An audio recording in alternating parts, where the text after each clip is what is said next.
What can they do now that's going to make things different? That's going to mean that this is the appointment that's different. Well, I think that's the big question, Kelly. It's been a struggle, as you say, to find the right man. We felt we have a couple of times. You think of the stature of Jose Mourinho, Van Gaal, obviously David Moyes had great experience, and then Ten Hag came in from Ajax and done a great job. Was he doing an elite job at an elite football club? Probably not. So it was a little bit of a risk.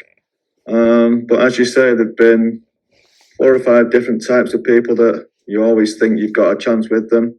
Hasn't quite happened. And now they're on to the next one, whoever that may be. He has to be the best in class, which is what Manchester United need. But yeah, look, to manage Manchester United, I think you do need to have the full package. Obviously, we had Sir Alex, who was the best. It wasn't that much of a coach, to be honest with you, but he knew how to manage. He knew how to get the very best out of players, and he always had somebody with him who was a top-class coach. Now, there aren't many managers like that these days.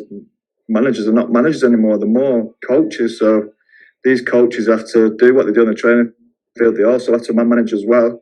So finding that right person is going to be difficult. And like I say, expectations at that club are huge.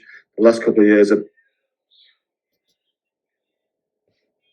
been, so poor. Finished 8th in the Premier League last year, and the start of this season, obviously 14th in the Premier League now after 9 games. Haven't won a European game yet. 3 points, 3 draws. So it was inevitable it was going to happen. But as you said, the right man now is imperative.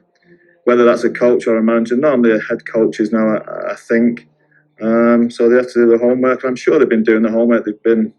Feels like they've been trying to find someone for quite some time, and possibly haven't come across the right character or somebody who actually wants the job. So that's the challenge they've got now in the next. Seen those changes at board level, and it's how they filter down, then filter back up from the new manager. And there's so many voices then. I mean, the one thing I would say for them is Dan Ashworth, who they obviously really targeted, almost similar to the way City went after Guardiola. It's not quite to that level, but it does speak to his importance.